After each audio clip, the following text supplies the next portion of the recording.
Hello and welcome to Comfort. Sorry. Hey, if you want to do the intro, you're more than welcome to. I'm totally leaving You do that it, you in. do it. All right. Welcome to Comfort Zone, a podcast all about pushing your hosts, outside of their comfort zone. I'm Christopher Lawley, and each week I am joined by two incredible co-hosts, one of which is kicking it old school. As always, we are joined by Matt Birchler. Matt, how are you doing? I feel great that the word old and was used and is not referring to me. I think that's great. Well, we don't know that just Yeah, you yet. don't know that. If it is, we I'm don't know that. devastated. But I don't think it is. I mean, you are the oldest of the three, so... But we're also joined by Niléane. Niléane, how are you? Hello, I'm doing well. Good. Thank you. Good. Well, we have a few things in our tiny topic section, but I think the first one right off the bat is democracy. It came back, and you know what? I'm ready to be rid of it again. I'm so happy with democracy. It's gone well. I went all out this time. Can you say that? Can you say democracy has gone well? I can. Let's actually read the results. I will be happy to Okay. read the results this time. I know Niléane usually do, but usually win. So I'm gonna give it a go this time. So last week our challenge was find the best blue icon, primarily blue icon on the App Store. Right, Chris. And Yeah, mine was primarily blue. in third place with a lot of controversy was Chris's Discord app with 13%. In second place was WeatherGraph from Niléane with 33%. And with a massive 54%, Castro's alternate blue icon. Yeah, well, okay. The come from behind champ. Where are those votes coming from, Matt? They're coming from fans of incredible app design. They're coming from fans of a specific app. Yeah, I think I saw something from a certain podcast app promoting, the poll and stuff like that. And I'm just wondering how much you paid them, how much money did you give them? That's the question that's really on the table here is collusion. Yeah. So this is what it feels like to win. Not great either.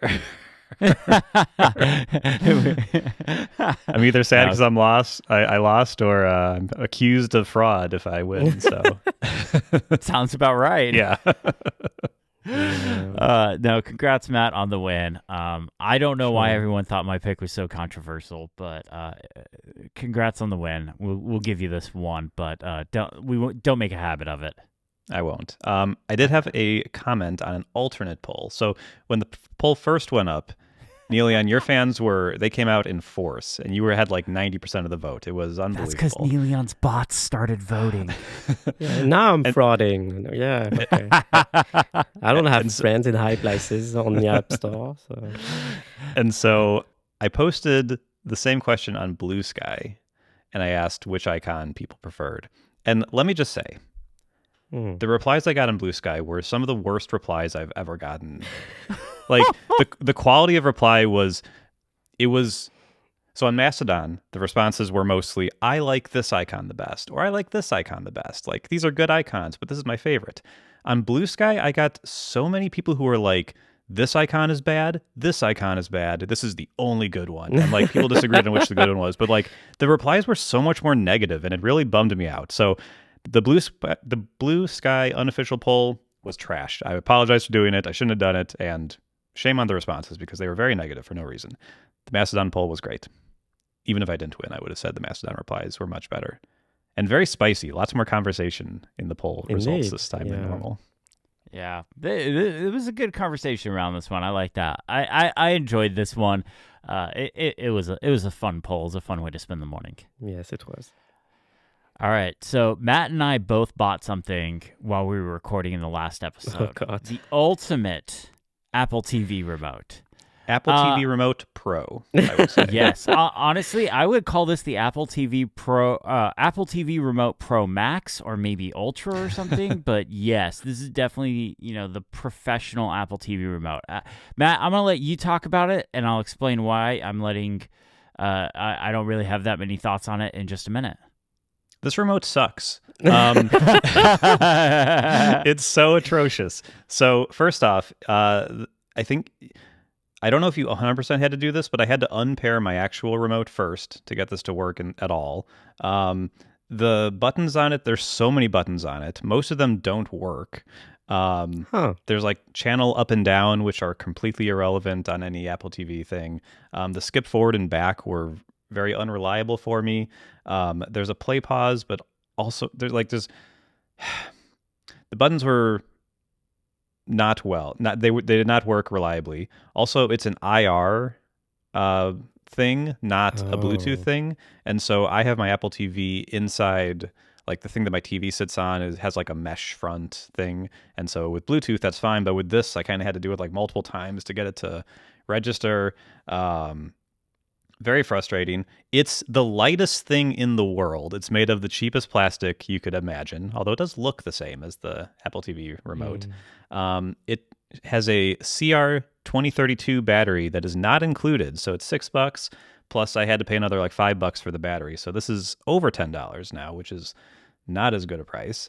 What else? There's no microphone. I don't believe there's a microphone in this. If there is, I couldn't figure out how to use it. What else is bad about this? That's enough, probably. The one thing that's good, the one thing I do like about it are the buttons.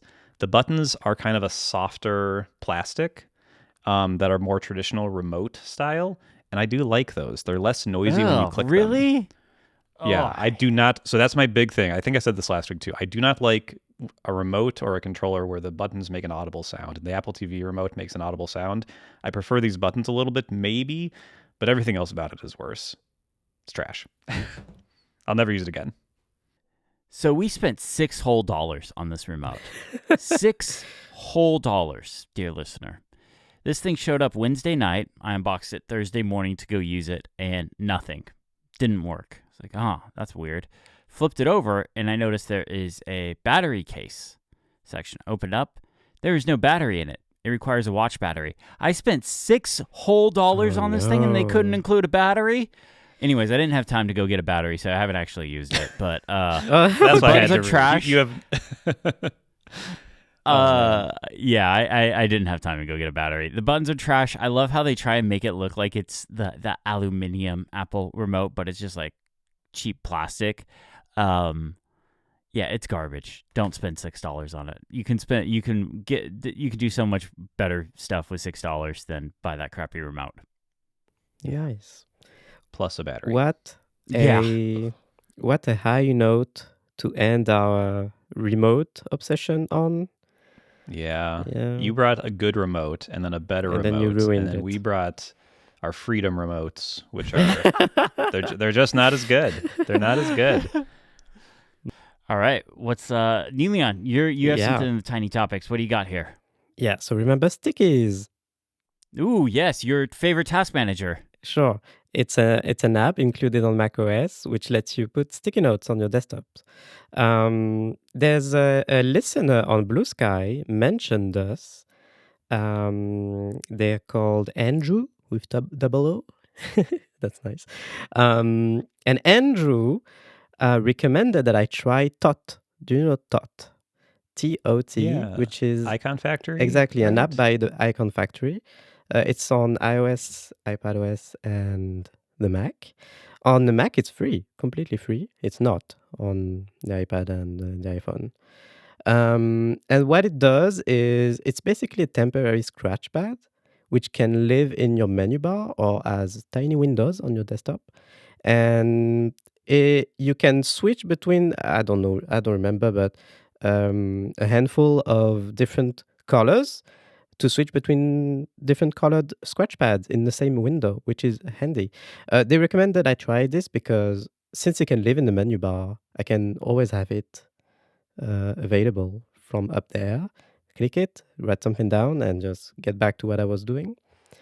So my answer to this recommendation is indeed, it's really nice. I've tried it before. The issue is it doesn't really resonate in the same way as stickies, because what I liked about stickies is I could place the sticky notes like spatially on screen, like in places that mattered, like a sticky note that relates to an Obsidian note close to the Obsidian window, so something like that. Mm-hmm. Yeah. But it's nice. I second the recommendation if you think that can be useful to you. Nice. I've used Tot before. Tot's pretty great. Yeah. I preferred drafts over Tot because I didn't like the limited amount of space. But yeah, Tot works really well. Nice. Top notch. Ooh. Title. I had one tiny topic that was going to be my main topic today, but then I shifted because there really isn't that much to say. I've been using an app called ChatWise for the last week or so to do all of my chatbot stuff. Mhm. And I wanted to bring it up because there's a whole bunch of apps like this. Like this is just the one that I use and is pretty solid, but there's other ones.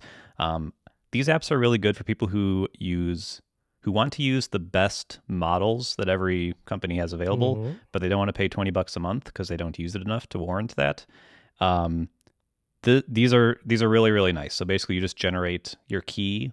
So this is kind of a nerdy thing, but you have to generate an API key for whichever company you want to use. And then you can input it into the app and then it'll just use that key.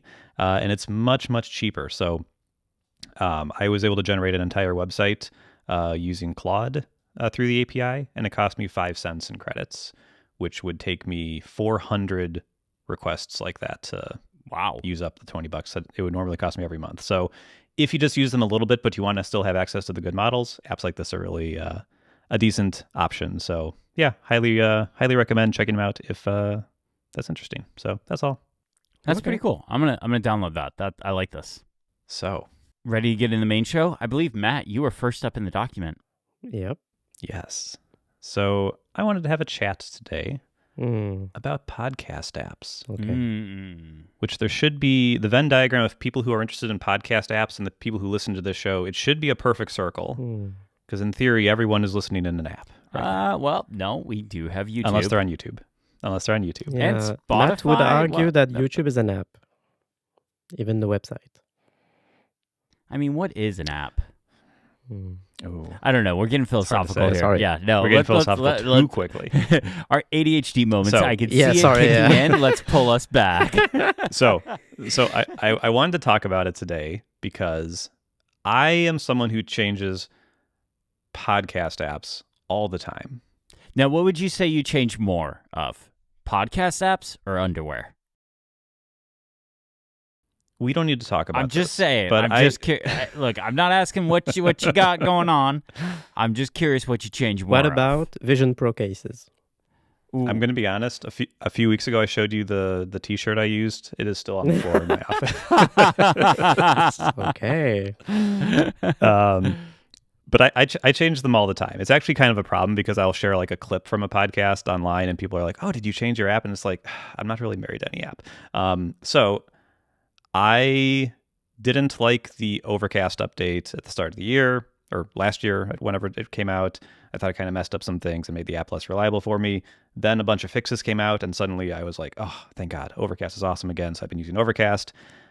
But for the last month or so, I've been using Castro. Interesting. How interesting, Castro run democracy. Yeah. Oh my God. Interesting. I waited until What a after surprise. the poll was done to say this. Shocked. Anyway, Jesus. So I've been using Castro, and I like a lot of things about it. I'm already seeing the points that are frustrating about it that'll make me eventually go back to Overcast because that seems to be my constant.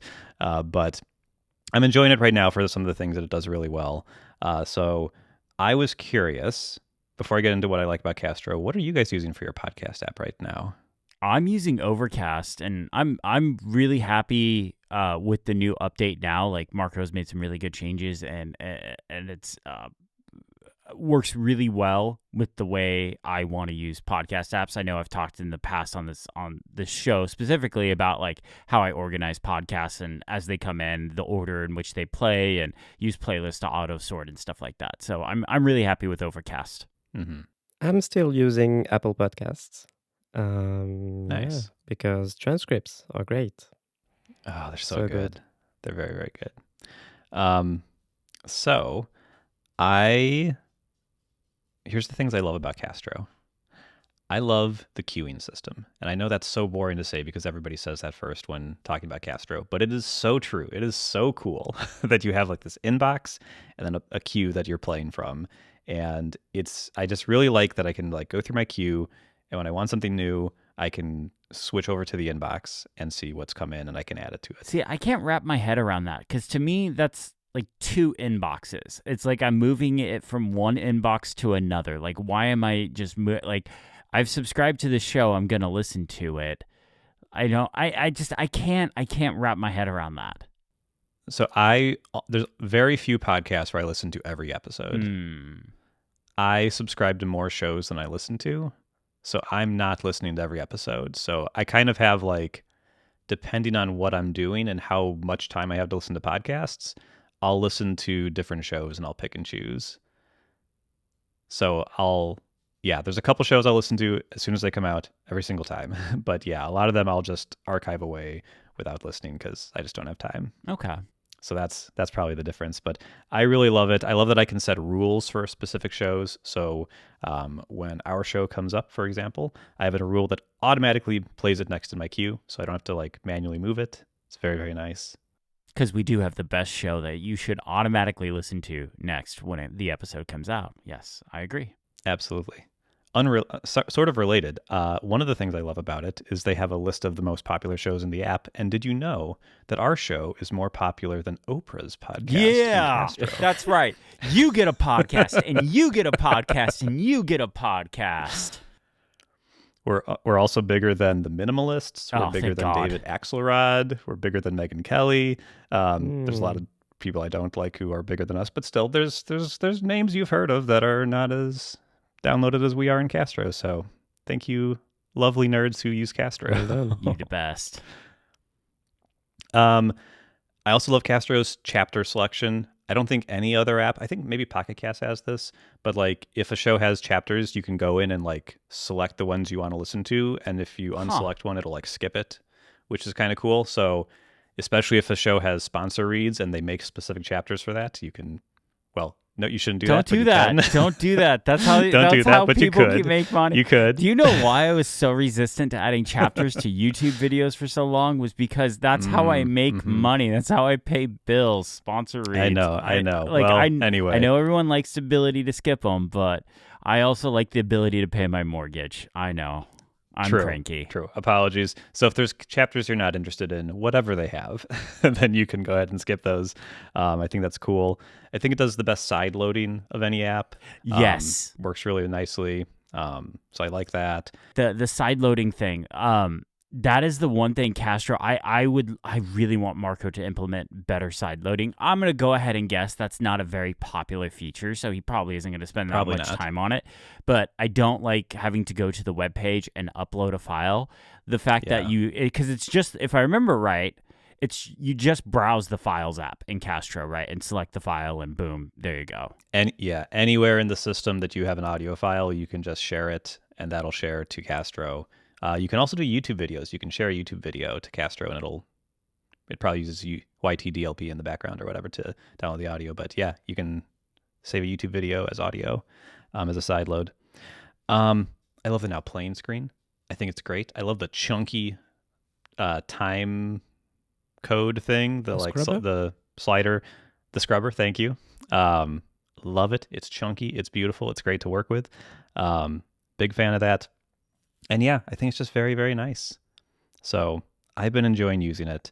I don't love that I talked about the queue and the inbox. If it shows in your inbox, it won't download, which is frustrating when you're out on the go and you check your episodes and you want to add something to listen to. You have to either stream it or wait for it to download, which can be very slow in some cases. And it's kind of weird to get the show notes. I kind of like an Overcast where if you're on the now playing screen, you just swipe over and you can see the chapters in the show notes. On Castro, you kind of have to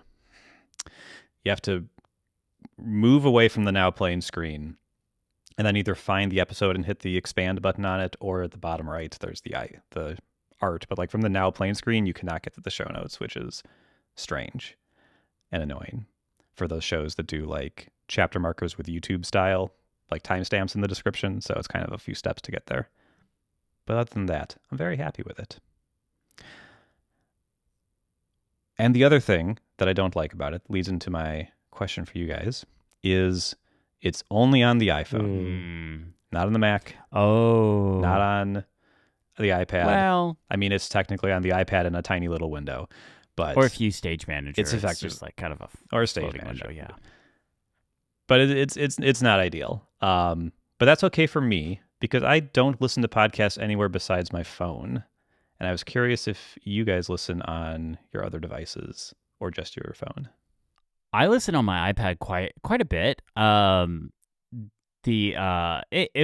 It's fairly nice to just like if I'm in the studio. In fact, I was doing it this morning. I filmed a video yesterday, and I was filming it in my office area, and it required me to take apart some of the stuff in my studio, like some lights, so I could use them out there. And then I brought some stuff in the office area in here, so I had to clean up the office area before we recorded.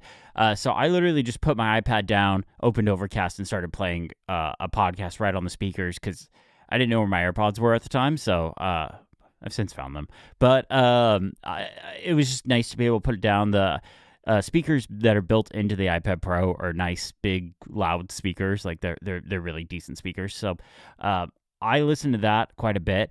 A few months ago, I think you were on the Mastodon thread, Matt. But Marco was talking. There were some people talking about Vision OS apps, and Marco mentioned he has like dozens of users on Vision Pro, and I used to be one of them. There was dozens of us, and I used to be one of them. When I used the Vision Pro, it was really nice to have Overcast on there, even though it's just the iPad app, but it still worked really well. That's the kind of app that I didn't mind it just being the iPad app because it's one of those things you just set up, you hit play, and you kind of move on to your other stuff. Mostly use my Mac to listen to podcasts, which I know doesn't make sense because I said I like Apple Podcasts for the real-time transcriptions, which are not on the Mac. Oh. So you have access really? to the transcripts on the Mac, in the Mac app, but they're not real-time like on the iPhone or the iPad. Mm-hmm. So that's a bummer. But in practice, that's what happens. Like I listen to podcasts on the Mac during the day when I work on stuff, do things on the Mac and on this very chair. Oh, okay. Yeah, what I've done to address that issue with transcripts is I have my phone on a MagSafe stand, a vertical stand next to my monitor, and I listen to the podcast on there with the now playing view visible, so I can read the transcripts on the side while I'm using the Mac. What I do usually is I have my MacBook set as an AirPlay destination. So the iPhone is streaming the audio to the Mac, to which my AirPods Max are connected. So I can just control the podcast from the Mac using the Magic Keyboard. We'll talk about that maybe. And I can just go back and forth between music and YouTube videos and podcasts this way while still enjoying the transcripts. So there you go. Nice. Okay. Yeah, So I'm smart. Yeah. Yeah, that's pretty good. So I was also curious, when do you listen to podcasts? Because like I cannot. You said you do it like while you're working on stuff. I cannot listen to podcasts while I'm doing anything. Okay. Like productive. I listen to podcasts when I'm walking my dog, when I'm going on runs, when I'm doing chores around the house when I'm just on my own. And that's about it. I don't do it during the workday. I don't do it while I'm like playing like games or anything. I guess if I was doing like Flight Simulator, I could do it. But yeah, it's mostly when I'm otherwise not doing anything. Yeah. During a Flight Simulator, or not is focused on anything. Yeah, it's perfect. But yeah, for me, it's the contrary almost. Like I like having a voice in my head, multiple voices in my head while I'm doing something. And I don't know, I have a big brain. I can focus on two things at once. No, the reality is I can't. But no, the reality is I can't. But most of the time, I can just like passively listen to a podcast while doing something. And when it's a podcast that I really want to listen to, like I will focus on it and not do anything else. Ooh, like do you like would you just sit in a room and listen to a podcast without doing Yeah, that anything else? happens. Like I'm in bed, listen in bed. Oh, I do that all okay. the time, or on the couch in the living room. Yeah. I mostly listen while I'm either driving, which I don't do a ton of Oh, because driving too, I yeah. don't have a commute anymore. So it's like but I live like 45, 50 minutes away from my parents and like the big city hub now. So I do that drive quite a bit. So that's a good time to listen to podcasts. But I mostly go through my podcast queue when I am either like doing house chores, cleaning up the studio office, or when I'm filming B-roll for my videos. Because I just have a shot list. I don't have to think about it too much. I can just put in a podcast. I can focus on the podcast, and I can film the B-roll shots and stuff like that. Because that doesn't require a lot of like creative thinking. I already have the shot list. I know what I'm going to shoot. I just have to physically do it, kind of thing. Nice. Okay. Yeah, thinking about the work thing more, I also really struggle even listening to music while I work. Whoa. Same. I can't listen to like lyrical music while I work. Like if I'm writing something, I can't do that. Mm-hmm. Even without lyrics, I struggle with that sometimes. Like I was using it I was just listening to some of the Nintendo app music a while ago, and I actually had to stop because I was struggling to focus with that. Same. I've gone back to using dark noise while I'm writing and stuff like that because I can't. I would get caught up with Animal Crossing and be like, oh, I should go play Animal Crossing. I cannot live my life without music, just saying. Okay. And this is more of a me fishing for other things to talk about on the show question. But are there any up and coming podcast apps that you know of that you enjoy? Because like we're talking about Castro, Overcast, Podcast. Like these are decade old apps or more. Are there other ones out there that you've come across that have clicked with you? So- I've had a few. There's one that like is called Scribed or something. I'm on a test flight for one that's peculiar. I'm looking at test flight right now to remember the name of it. A Neuecast, it's called. Yeah, that was the one I was going to say too. Yeah. So that's a German name. It means a new cast, I guess, in English. Neuecast. It's very minimal UI, and it does this weird design choice where on the now playing screen, instead of the cover art, it just displays the episode title in big bold font. Yeah. which it's a design decision that I do not understand. I want to see the cover art, not the episode title in such large type. Yeah. That was my biggest complaint about it too. Like I was like, oh, I like this design when I was playing around with it, and then I went to play a podcast. I went to play our podcast, and I'm like, where's our artwork? And I'm like, I love our artwork. I love seeing our artwork. There's other shows like like the other Mac Story show, like NPC, like they have fantastic artwork. Like I want to, and then like there's also like chapter artwork and stuff that we do sometimes. A lot of the relay shows, ATP, like those guys do it. Like chapter, like having artwork visible is kind of important. So I that kind of turned me off from that. I kind of expected them to change it, but I'm looking at like their screenshots and stuff right now, and it doesn't look like that's changed. Yeah, no, they like it. They want this. They want it to be this way. Otherwise, I'm really absolutely not actively looking for podcast apps. Like this is a thing that I used to do that I don't do anymore, and I don't want to do. Like I'm happy with Apple Podcasts, and I don't think I'm switching away anytime soon. Yeah, I'm pretty happy with Overcast. Overcast is one of those apps that's like, in fact, it was one of the very first apps I ever covered on my YouTube channel. The day I launched the channel, I released 3 videos, and one of them was a walkthrough of Overcast. It's not available anymore. Like a lot of those older videos I've taken down because they're just not relevant anymore because the app's been updated.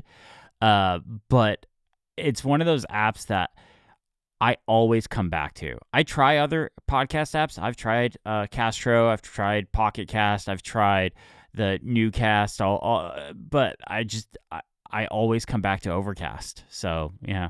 Okay, cool. Well, I'm always curious, but yeah, it seems like we've settled with the apps that are out there. I mean, I wouldn't say I'm settled. Like if something else came along that like worked with me even better, like worked for the way I want to consume podcasts, I would change. But Sure. like I said, like Castro, the way you and I, Matt, consume podcasts are very different. And the way Castro wants you to go through your queue is not the way I want to go through my queue. So that's why I'm kind of like, no. And Overcast is the only app that's kind of let me set up a queue of oldest to newest, but hey, let me prioritize certain shows over other shows and stuff like that. So Nice. I think I would conceivably switch to the Apple Podcasts app one day because I love the now playing Yeah. screen. It's beautiful, especially if there's like a full screen cover art. I love the transcripts. The thing that kills me, and I'm sure I've complained about this before, but I'll keep complaining until they fix it. In iOS 18, they added the ability to like tap on timestamps in the show descriptions, which a lot of like Patreon podcasts do.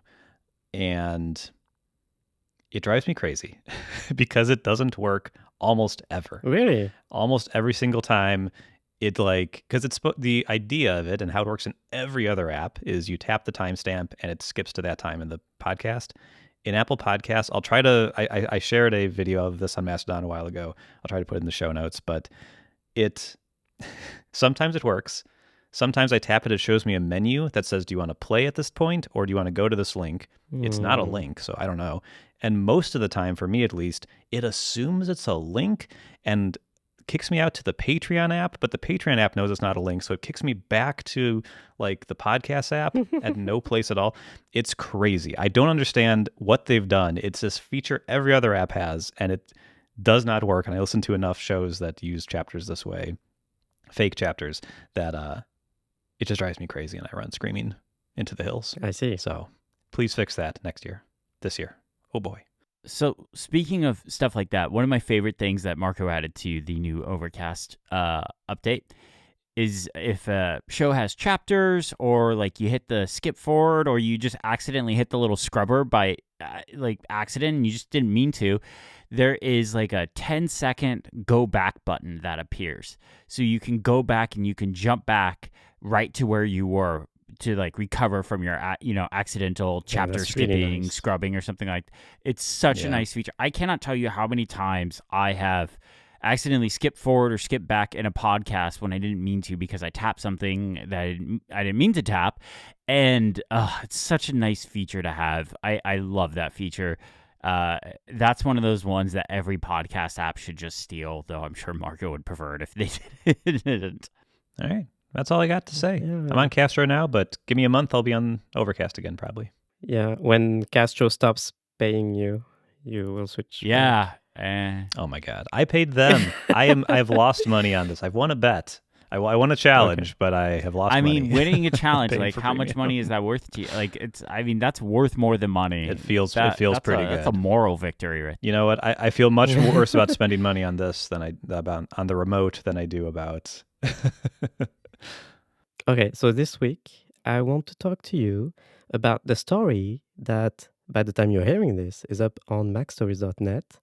And I know last week I said it should be out, but I also it's- said there should be a video out, and there's not a video out, so you're not completely like. okay, I'm not alone. You're not alone. So this story, it took a lot longer to write than I expected. Because I had fun writing it and going into details on it. So yeah, by the time this episode is out, it should be on the site, hopefully. This story is about my vinyl setup. So I want to walk you through my experience. What happened? Why am I talking about vinyls? Basically, before like until 3 weeks ago, I had never interacted with a vinyl before. Like it never happened. And I even had pre-made pre-made ideas about vinyls. Like they're expensive, they're cumbersome. Why listen on a large, fragile record when you have millions of songs in your pocket and lossless audio and Dolby Atmos, etc. But those preconceptions I had, they collapsed over the past few weeks. What happened is we have a dear friend, who has been storing their record player in our home, because it's a long story, but currently they cannot set up this record player in their home because they don't have enough space. So we just keep it safe for them. And even if we keep it safe, we've never touched it. It remained in a cardboard box for months. And yeah, a few weeks ago, I was looking for distraction, a new distraction. And I asked them, can I play with this? And they were like, yeah, sure. And so I did. I opened the cardboard box and I set it up, this record player. And they also have a vinyl collection, a sizable one, none of which there are no artists in there that particularly interest me, but yeah, nice. In the end, I ended up setting up this record player and setting it up in our living room. The issue that I quickly stumbled upon, and this is what my story is about on the site, is we don't have any audio gear to hook up to this. This record player doesn't have Bluetooth connectivity built in. Only has like classic RCA ports, out ports, and one headphone jack, and a weird port that I had not seen in years, which is a USB-B port, like on old school printers. Yeah. Long story short, I found a way to make this work with our HomePod minis in the living room. First, by hooking up the record player via USB to my MacBook, and then on the MacBook, using Airfoil, which is an app by Rogue Amoeba, which lets you redirect a source. In this case, it was an input source, like macOS saw this USB feed and thought it was a microphone, basically. So you cannot just play it out of the speakers. So you have to use Airfoil to redirect this microphone feed, basically, to a speaker or to an AirPlay speaker, such as HomePods. So I did that, and it works. It's really cool. However, we didn't want to bring a MacBook to the living room every time we wanted to enjoy some vinyl on the HomePods. So in the end, my setup is now a docked iPad Pro, an 11-inch iPad Pro in the living room, hooked up via USB still to the record player and an adapter to USB-C, and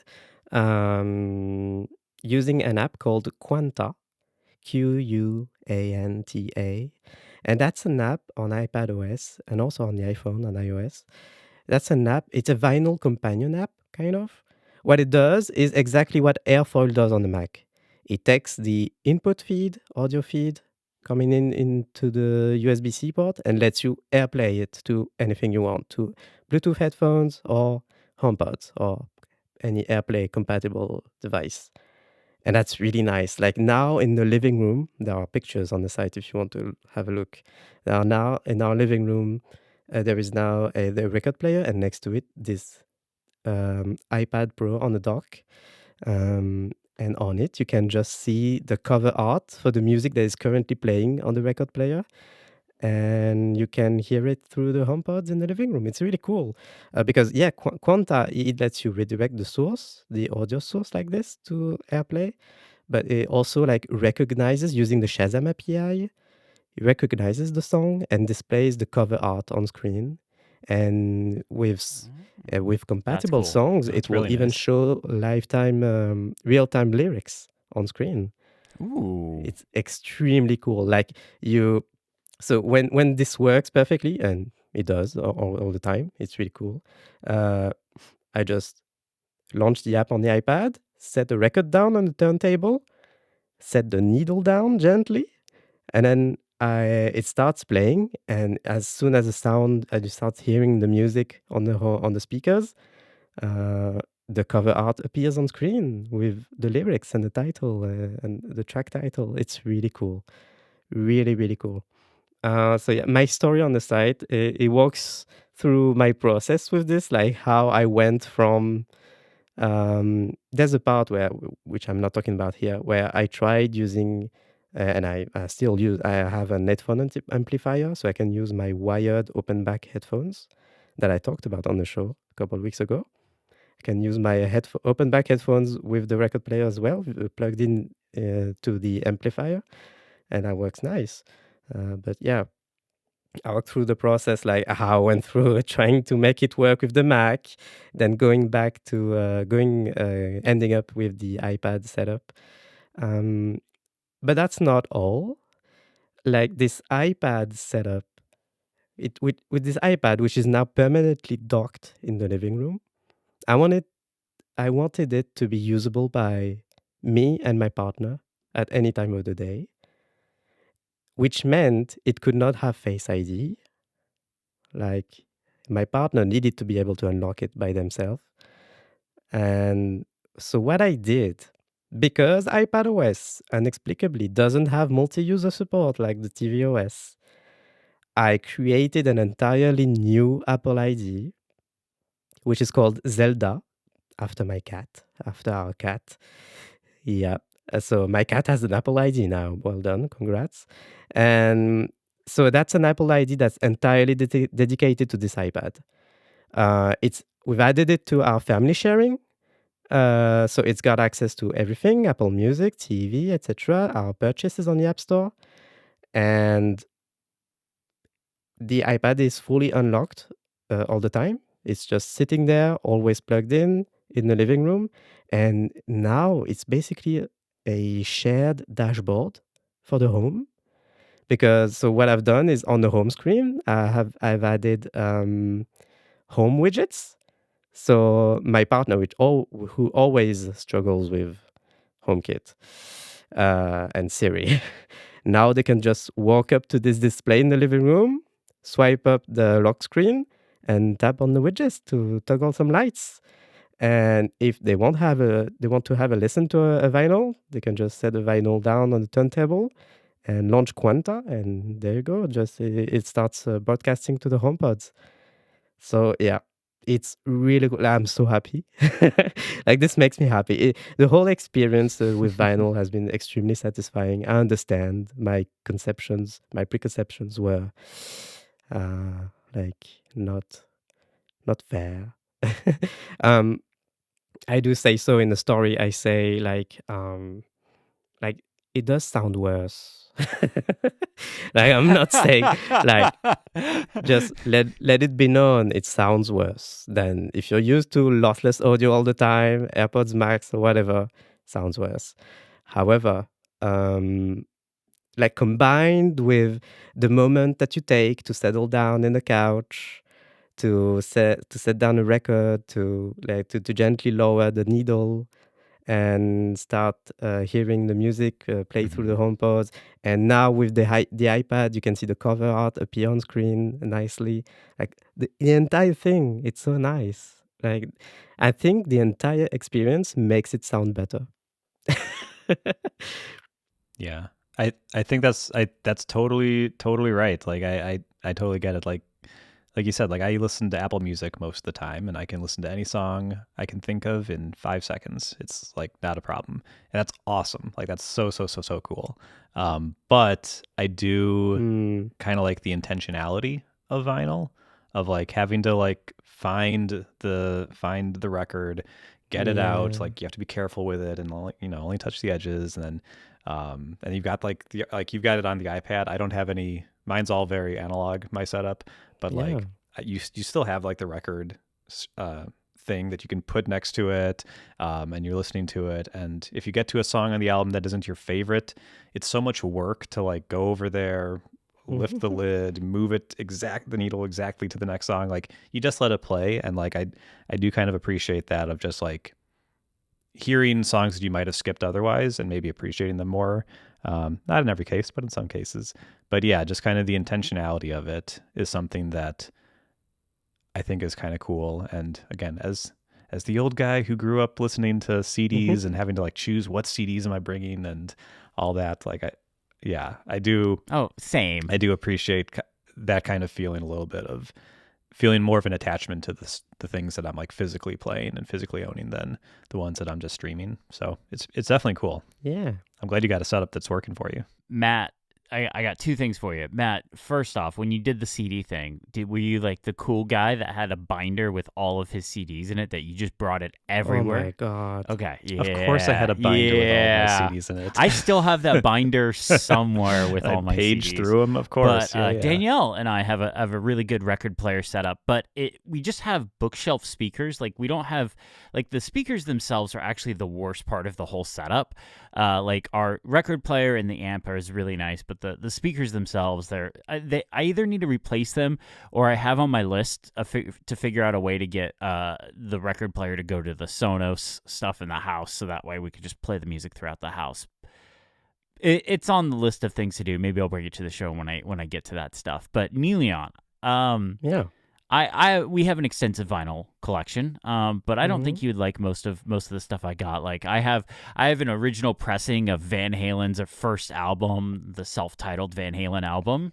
You know, the one with Okay. "Ain't Talking About Love" and Sure. I know what that is, yeah. yeah, and like Sure, sure. Metallica "Ride the Lightning," and you know, I think I even have an original Folsom Prison Blues by Johnny Cash. Don't think you'd care about that, but I have one I think you will care about Yeah. from Show me. 1980, the original Empire Strikes Back record. Now, this thing has been beaten up because it was my dad's. Whoa. I wasn't alive in Okay. 1980, despite whatever joke you want to make, Neely, right now. It is the original 1980 Empire Strikes Back soundtrack album. It has 2 vinyl records, but when you open it up, it has a little it has like a little storybook Dang. of like all the characters, and like it's kind of very fragile, and it's got a bunch of screenshots from or images from the movie, Star Destroyer chasing the Millennium Falcon, Han, Leia, 3PO, Chewie, and the Falcon, Vader versus Luke, Falcon arriving This at is very Cloud City. cool. So this is the original That's 1980 great. pressing. This was the original one. It is beaten up to hell. My dad actually used to be a DJ, like for parties and stuff like that, and Whoa. he had a huge vinyl collection. And he has talked multiple times about the biggest thing he regrets in his life is selling that vinyl collection. He had everything. But yeah, so Danielle and I, like, we live in California.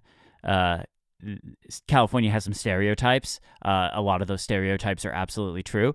The idea of going to a beach town and there being 10 to 20 vinyl shops is absolutely a correct stereotype. Anytime we go to the beach, we go to these vinyl shops and usually pick up like 1 or 2 things. But like, yeah, this one here is my pride and joy. This was actually my dad's. Yeah, so this is one of my favorite ones. In fact, it used to hang in my one of my very first studios, office studios, for YouTube. It used to hang on the wall, but because it's so black, you couldn't really tell what it was, so I took it down. But yeah, anyways, that's what I got for you. This is awesome. But yeah, this I myself got like I said, my friend's collection not really to my taste. So when I started setting the record player up, I set it to can't talk. When I started setting up the record player, I went to the music store first, like before anything worked. Like I didn't even know if it was going to work with the HomePods, if I could find a way. I went to the music store because I wanted some motivation to like to something to look forward to. Like if I can make this work, I'm going to listen to this. And so I picked up at the music store, like a big one, a big one in the city here. Um, I picked up the latest Seguros album, my all-time favorite band. The latest album Nice. is called Ota, and the record, like the records themselves, they are yellow, like the exact shade of Ooh. yellow that I love. Really nice. Yeah. Yeah. I love when the record's a good color. It sounds better. Yeah, or it's like Toto's Africa, where it's shaped like Africa. Oh, really? Oh yeah. Okay. So Niléane, yeah, this is a whole What? thing. Like, so you know the song "Africa" by Toto, right? Yeah, yeah. Okay. My side note: my brother's dog is named Toto after the band. Um, that they put out when that song came out, they put out an album, and it's shaped like the continent Africa, and it has that song on it. It's really hard to I'm find. It is looking it up. not, and if you do find it, it's expensive. Oh, wow. Okay, yeah. Oh, I see it. Yeah. So it's like okay, so it's like a 45 or something, but it's Damn. huge. Oh, yeah, it's a Okay, small okay. 45 RPM. That's what you're Interesting. saying. Yep. Okay. Yeah. No, it's a very cool album. Yeah, If that's it's pretty one of cool. those things that like if I ever find it, it's an immediate purchase. Like I don't under a certain dollar amount, of course, I'm not going to pay anything. But if I do ever find it, it is an immediate purchase. Nice. But I've never found one in a good condition. That yeah. So yeah, that's all I wanted to bring today. That's really cool. The story on the site, it's one of my favorite things I've ever written, I think. Like I tried going at it at a different angle, like instead of just like introducing my setup, just walking through the process that went through my mind and talking a bit naively about my first experience listening to vinyl record. So yeah, if you want to check it out, please do. I like the story. I love it. You told us you were writing the story a little while ago, and I told you I'm very excited for it because we're both kind of doing very similar projects. You did it with the HomePods. I'm trying to do it with the Sonos stuff. But yeah, I'm very excited to actually read the finished story. Yeah. All right, you guys ready for the challenge? Yes. Challenge. I'm so excited. I've been excited all week So to ready. talk to you guys about this. I'm so excited about this. I know. Yeah. It's going to be amazing. So And I know excited. exactly It's what gonna be Niléane's going to great. bring up. I knew exactly what Matt's going to bring up, but I don't care. I'm excited to talk to you guys about this. Matt, I'm not 'Cause- sure. Do you though? Yeah. I think because Matt and I have talked about this on the side, so I'm fairly certain I know what Okay. Matt's going to bring up, but I think it'll still be good. So, but my challenge was bring your in-game keyboard and be prepared to defend it. And by in-game, I mean people that are into mechanical keyboards would know what this means, but you don't ever just buy one mechanical keyboard when you get into it. You end up buying a bunch, and then eventually you get to a point where you're like, okay, I finally have built the perfect keyboard. It's perfectly balanced, as all things should be. You guys mind if I go first? Please do. Okay, so I have here, and this thing is heavy. I'm not even doing a bit. This thing is ridiculously heavy. This is the KBD 8X Mark III. Now, most of you probably thought I was going to bring a Mode keyboard because for the last couple years, I have not stopped talking about Mode keyboards. I love them. This is my new favorite keyboard. It's it's quite a bit cheaper than the Mode 80 keyboard. In fact, it's like half the price of the Mode 80 keyboard. And it's amazing. It's a very similar build quality. This right here is the anodized pine green version. On the images on the website, it looked like it was going to be a darker green than what it was, which is kind of a bummer. I was hoping for a darker green. If I knew how much I would love this keyboard, I would have got it in black. But at the time, the anodized black version was sold out. I've been checking every day, waiting to see if the anodized black version comes back in stock. They have some E-coat black ones, but I don't like those as much because E-coating is more of a lighter matte finish. Anodized is a much more saturated, darker color. So like if you want something that stands out like anodized, like Niléane, if you click that link in the show notes, there's an anodized, I think it's called anodized sunflower. Or maybe it was the E-coat sunflower, but that's one of the ones that I was like, I saw that one. I was like, oh, Niléane would love that. It's like a very bright yellowish, orangish color. Oh, But, yeah, I see it. Yeah, Yeah, it's really nice. Yeah. So this mechanical keyboard can either be top mounted or gasket mounted. I went with the gasket mount just because I like the feel of a gasket mount. It's a little more firm. I am using for the switches. I have here. These are the PC Keys HMX Golf linear switches, and they come in this the 57 Golf livery racing car, like oil drum canister kind of thing. Like it's Oh very my racing, God. like right, Matt? Like I know Matt knows what this is. Oh yeah. Oh yeah. That's good. I like it. Iconic. And it even opens up kind of like an oil can. So it opens up. Niléane, you'll like this. So the switches themselves, if you see here for the video listeners, they're orange on the top and blue on the bottom. Really doesn't make that big of a difference what you put together a mechanical keyboard because you won't see them. But they're linear switches. They feel really good. I don't know if you can hear it. A little bit. But they sound good too. They have a little bit of a click, but they're not very loud. Tiny bit. They have decent travel.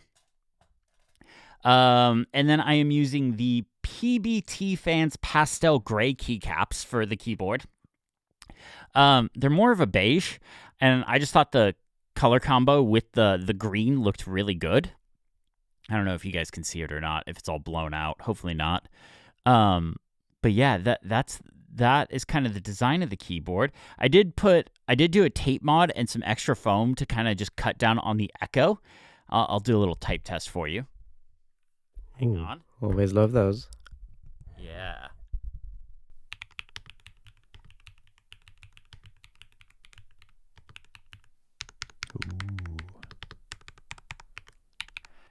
Yeah, so I love the way this keyboard... nice. Honestly, I think this is my best sounding keyboard. I took the time, made sure all the switches and the stabilizers were lubricated properly.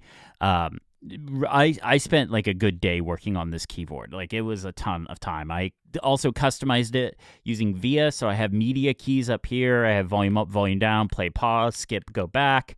I did a couple of macros and stuff for like some Final Cut stuff. Really nice. I did mess up when I ordered this. You might notice here that there's only 2 modifier keys next to the spacebar, not the typical 3. I messed up and ordered the window keyless version. This is the first time I've ever had a Windows keyless version keyboard. And for those that aren't familiar with what that means is on a keyboard, well, on a Windows keyboard, you have Control on the left, Alt on the left. No, Control on the left. Control, Windows, Alt. Okay, so what this keyboard means is you don't have that middle modifier key. You don't have that Windows key. So on a Mac keyboard, that would be the Option key. I messed up. When you go to order this keyboard, it defaults to the Windows keyless version. That's never happened to me before. Every keyboard I've ever ordered always defaults to the window key version. I don't know, whatever. It actually hasn't ended up being that big of a deal. So I have on this side, the left side is Control and Command. On the right side, I have Option and like the FN function menu key kind of thing. It's been fine. It really hasn't been that big of a deal. But like I said, I love this keyboard so much. I want a black version to match my desk now. So I will be ordering another one. I will get the anodized black one, and when I do, I'll make sure I order the window key version. I saw the other day that the anodized black was back in stock, but it was Windows keyless only, and I was so bummed. I was like, oh, dang it. But anyways, this is my keyboard. This is, I think, other than the fact that I am going to order another one, but in black with the Windows key, mostly just to fix my mistake, this is my in-game keyboard right here. I love these switches. I will probably order these same switches again for the black one because these are like some of the best switches I've ever used. They sound amazing. They feel amazing. The whole thing is great to type on. It's not LED backlit like a lot of people like. I do not like LED backlights on my keyboards. I don't need them. I'm not some sick gamer bro 360 no scoping kind of thing. It just has this one LED strip right here that kind of like pulses RGB. And it's not that big of a deal. I actually kind of like it that it's just like this one little line over here. But overall, I absolutely love this keyboard. Oh, and it has this stainless steel weight bar on the bottom. Makes it flippin' heavy. Like, if you're somebody that likes a big weighted keyboard, this is for you. Oh my gosh, this keyboard is incredibly heavy. Zombie apocalypse happens. This is the thing I'm grabbing because you're gonna clock some zombies with this thing. But not your knife, pocket knife. No, you don't want that. You'd have to get way too close to the zombies for that. Yeah, sure. Yeah, no. Niléane, you got to think about that. The distance. Our weaponry distance. isn't practical. Yeah. No, that's not why we have it. No, but anyway, so this is it. It's the KBD 8X Mark III. We'll put links in the show notes. It's from KBD Fans. Not to get political, but there are things happening with the United States and in shipping and all that stuff. I would say if you're going to order it now, because it does come from China. Who knows how long you'll be able to get that stuff. They even have a warning on their website right now that's like, who knows. I had been waiting on a shipment for them, and I almost for some like other keyboard parts. In fact, it was actually that fancy USB-C mechanical keyboard cable that I ordered for the Magic Trackpad that I talked about last week. That was something I ordered from their website, and it was kind of like, I don't know if it'll show up or not, and it eventually did. But yeah, so if you're gonna get something like this, order it sooner rather than later. Okay. Any questions on it? Yeah, it's a keyboard. I'm a little hurt that after all these years of you telling me to get a certain keyboard, you come onto the show and you're like, the best keyboard is not the one I told you to get. It's a secret. Well, so I love my Mode keyboards. I absolutely love them. But my big issue is I love the 80% keyboards. But they stopped making the 80% one that I absolutely love, and they make this other one now. And this other one, they can't keep the parts in stock for me to order it. Like literally every time I go to their website to buy it, they're like, "Oh, sorry, we don't have it. We don't have it." It's like, but this one, they may not have the exact color you want, but they have plenty. Like they always have something in stock. And it's honestly, Matt, it's cheaper and it's about the same build. Like it's about the same build quality and everything. It's about when I put together this keyboard, it was about half the price of the Mode 80 keyboard that I want. Yeah, Matt. All right, I want Matt to go next. I know Niléane is technically next up in the show document, but I want to save Niléane for last because I have a feeling Niléane is going to do something. I really struggled with this. I've been debating between my keyboard of choice recently. Up until yesterday in the show doc, I had the Lemokey L4, which is from Keychron's kind of sister brand. I'm not really sure what the relationship is there, but it's from Keychron. They make a Lemokey line, which is more gamery, I guess. But like this isn't a gamer keyboard, or it doesn't look like a gamer keyboard. It is so nice to type on. It's, I think, an 80% or 80-ish%, so similar in size to yours, Chris. The thing I love about this keyboard is that in addition to looking good and sounding good, it has Bluetooth. And I love it's so convenient with my setup where I'm switching between 3 computers at over the course of a day sometimes to have a wireless connection to one of them at least. So I really like that. I really like having the function row. However, when I really thought about it, the keyboard that I love the most. Here we go. And you're catching, I'm such an idiot. I've been doing work on my keyboard stuff. This is the Mode Envoy that is completely naked because I've been moving switches around. I've been experimenting. I tried actually putting the switches and keycaps from this, which I really love, into the Lemokey one. The combination wasn't as perfect, so I'm going to move them back here. But right now, so I can't do a. So your endgame keyboard is a keyless, switchless. It's a 0% keyboard. Yep. What he does is he takes tweezers and he hits the 2 connectors at the same time so that he's triggering each letter, and that's how he types. Very smart. Yeah. I was just going to say, I have this keyboard as well. I have 2 Mode keyboards. I have their original 80% keyboard, which they don't sell anymore, and this one, which is still on sale, and I love this one. Mine is the black with the multicolor plates, so it's like that purple burned multicolor thing. That looks really cool, but yeah, I love this one as well. Yeah, so I didn't buy this for a long time because of how expensive it was. Like this whole keyboard, including the switches and the keycaps, which you don't have to get, was like $300, and that's insane. However, Matt, do you know how much my 80? I know, even more, you know how even much more. The 80, the Mode 80, it was like $800 all put together. Okay, yeah, all put together. That keyboard is like $800. I feel better about my choice, but still, that I'm literally just trying to make people feel better about their keyboard choices. So I was like, this is stupid. It cannot be possibly be worth it. And then I got it, and I built it. Do you want to tell everyone who forced you to get it?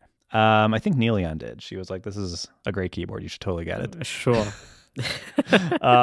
Chris, you told me to get it, and you were right. It feels so good to type on. It comes completely disassembled, and so I had to build it. I'd never built a keyboard from scratch before, and it's a kit, but like still.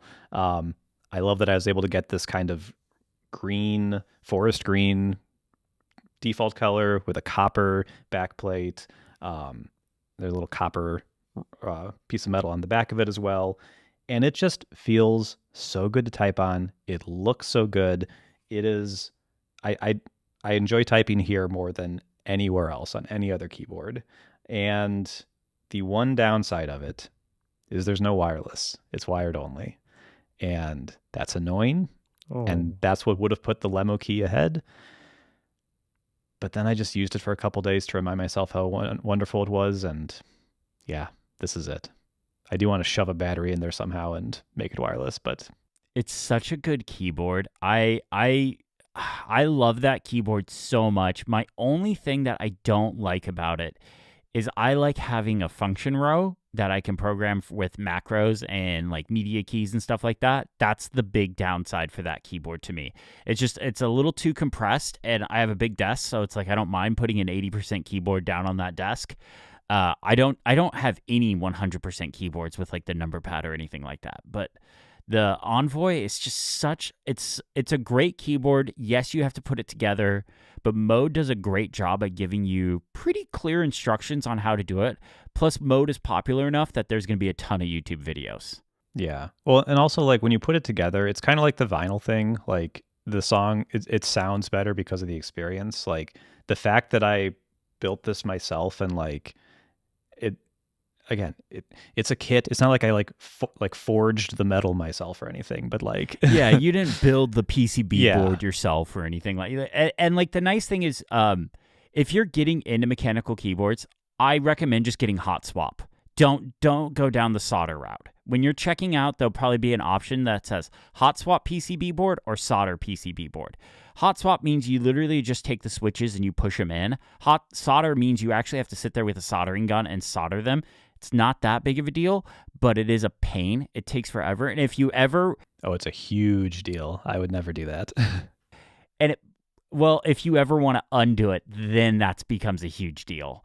But yeah, Mode does a great job. I should mention this KBD 8X, the instructions that they have to put it together are terrible. If this was the first keyboard I would have ever put together, I think I would have gave up. Like the instructions are bad. There's probably YouTube videos out on how to put it together, but like the instructions are not super clear, which is very unfortunate. Yeah. So potentially I would get this exact keyboard, but with a function row, that would maybe make it a little nicer. But I like how small it is too, so I don't know. The Sonnet.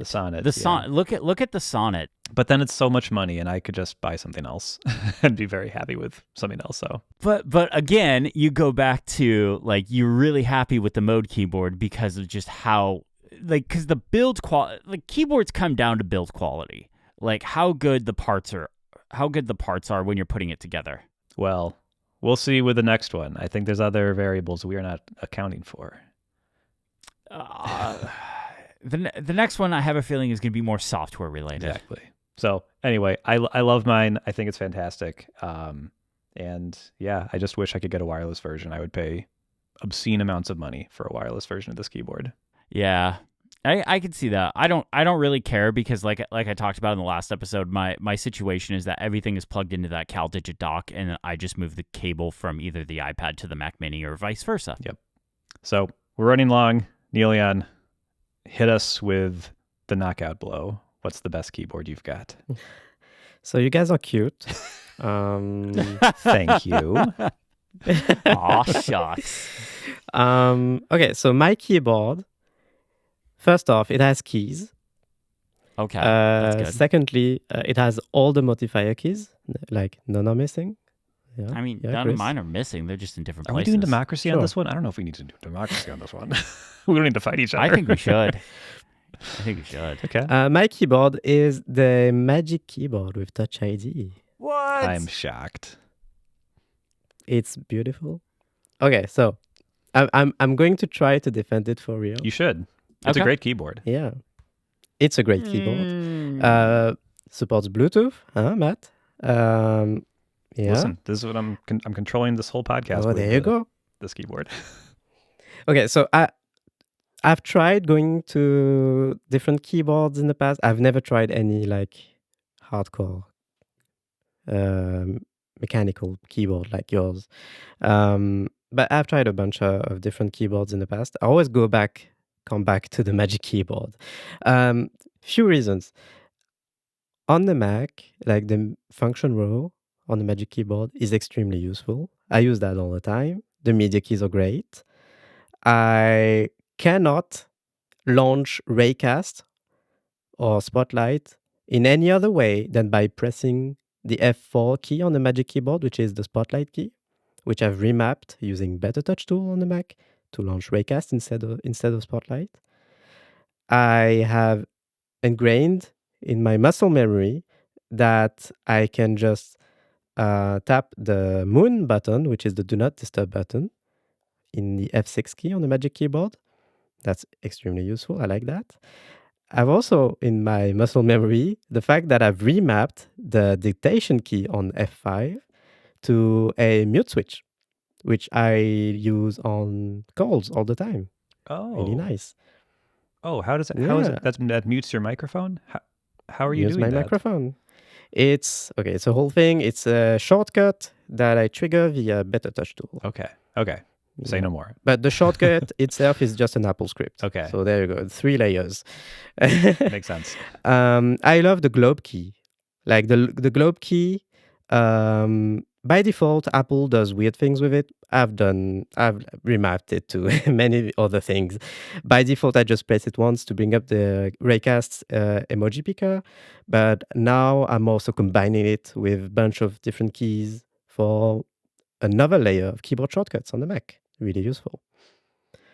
Okay.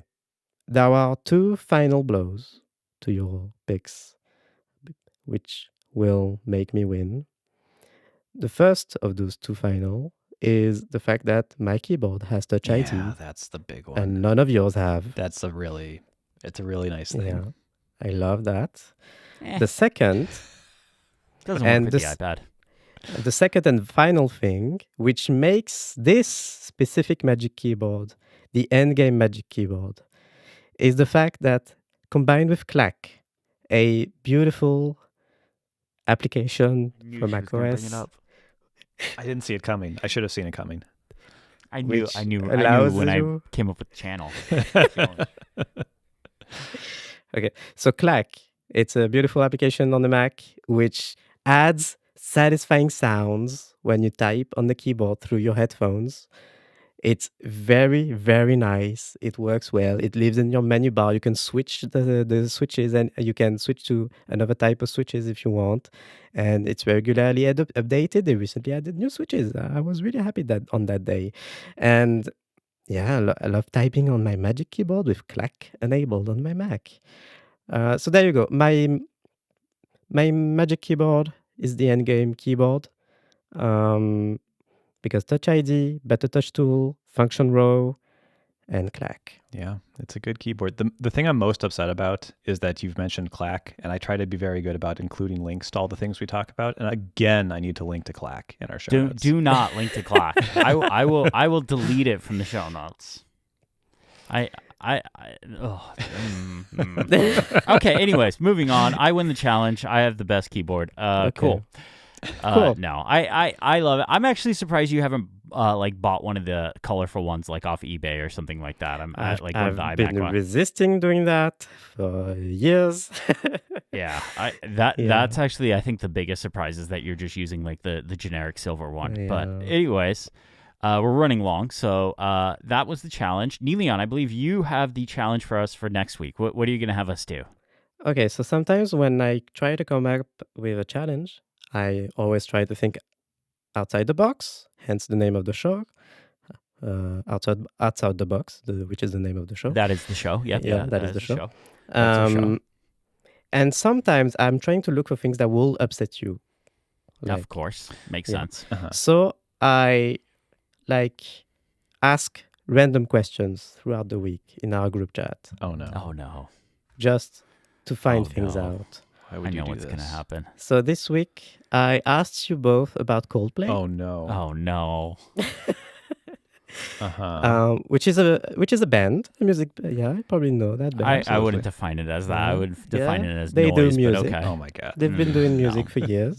Okay. Noise, but Um, okay. So my challenge is, Matt and Chris, and so will I, let's try to find our favorite track from Coldplay, and let's think through how we find it.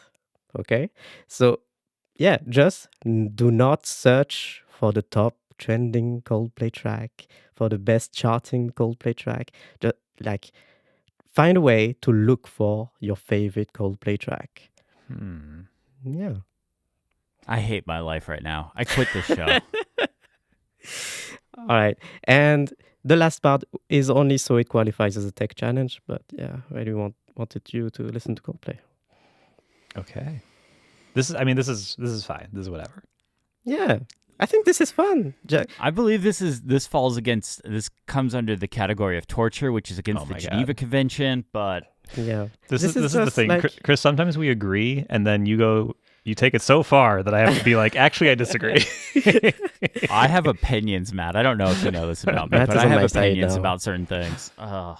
If you think about it, this is just another music challenge with a All right. twist. Yeah. All right. Well, Okay. I have to do it because it's part of the show. All I'm right. excited. Well, that just about does it for this episode. Thank you all so much for listening. But I have an end of the show question for you. What TV show are you guys currently into? What are you guys watching? Severance. Yeah. Oh, yeah. I'm still a few episodes behind, but yeah. Yeah. good. Unbelievable. Matt, what about you? I'm really enjoying Silo. Ooh, okay. Season 2 just wrapped up. I'm about halfway through it. I didn't start watching season 1 until just a couple months ago, so I caught up on it and really liked it. It's amazing. And so we qualify for our Apple TV Plus check. I've been watching Mythic Quest season 4, and I'm, it's good. It's not as good as the first two seasons. I think that especially that first season was something very magical. I would say that first season of Mythic Quest is better than Ted Lasso, but hey, okay. That's Okay. I first- really first, did second like that season of show, Myth- but okay. Myth- Wow. Okay. All right. Yeah. Anyways, yeah. That's what I've been watching. So, anyways, thank you all so much for watching, listening, however you consume the show. This is what did you call the show? I forgot what you called the show. I The was going to Coldplay make it. podcast. No, definitely not that. Because, God, I have to listen to Coldplay this week. Anyways, thank you all so much for listening. Have a great day.